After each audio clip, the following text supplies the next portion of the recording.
আজকে আপনাদের কাছে কলকাতার বিখ্যাত ফিশ কচুরির রেসিপি নিয়ে চলে এলাম। খুব সহজ পদ্ধতিতে কিভাবে আপনারা বাড়িতেই এই ফিশ কচুরি বানিয়ে নিতে পারবেন সেটাই আজকে আপনাদের সাথে শেয়ার করব। ভেটকি মাছ দিয়ে আমি এই কচুরিগুলো বানিয়েছি, চাইলে আপনারা রুই বা কাতলা মাছ দিয়েও করতে পারেন।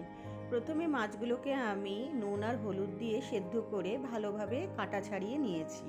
এবার সর্ষের তেলে কোচানো পেঁয়াজ, আদা, রসুন ও কাঁচা লঙ্কা বাটা দিয়ে একটু কষিয়ে নিতে হবে। পেঁয়াজ রসুন ভাজা হয়ে গেলে পরিমাণ মতো লবণ, হলুদ, কাশ্মীরি লঙ্কা গুঁড়ো ও ভাজা জিরের গুঁড়ো দিয়ে সামান্য একটু জল দিয়ে আরও ভালোভাবে মশলাটাকে কষিয়ে নিতে হবে।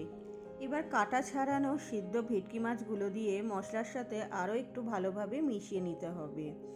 একেবারে শেষের দিকে সামান্য চিনি, গরম মশলা গুঁড়ো ও ধনেপাতা ছড়িয়ে দিলেই আমাদের এই মাছের পুরটা একেবারে তৈরি হয়ে যাবে। এবার কচুরি বানানোর জন্য আমি এখানে ময়দার ডোটা বানিয়ে নেব।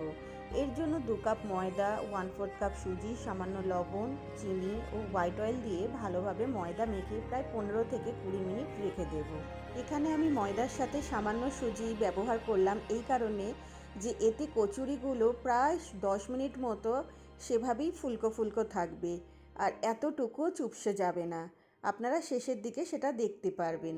এবার ময়দা থেকে লেচি কেটে এভাবে প্রত্যেকটা লেচির বাটির মতো গোল করে নিয়ে তার মধ্যে পরিমাণ মতো যতটা ধরবে ততটা এভাবেই পুর আপনারা ভরে তারপর হালকাভাবে তেল দিয়ে এভাবে লুচির মতো বেলে নেবেন। এবার কড়াতে হোয়াইট অয়েল দিয়ে তেলটা খুব ভালোভাবে গরম করে নিতে হবে।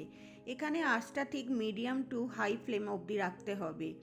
তাতে কি হবে, কচুরিগুলো খুব ভালোভাবে ফুলবে এবং সাদাও থাকবে, খুব বেশি লালচে হয়ে যাবে না। এইভাবে আমি প্রত্যেকটা কচুরিকে এপিট ওপিট ভালোভাবে ভেজে তুলে নিলাম। আপনারা দেখতেই পাচ্ছেন যে এখানে প্রত্যেকটা কচুরি কিন্তু ফুলছে। দেখুন এখানে সব কটা কচুরি সেই প্রথম থেকে আমি যে কটা ভেজেছি এরকমই ফুলকো ফুলকো রয়ে গেছে। এর একটাই কারণ হচ্ছে এই সুজি দেওয়া।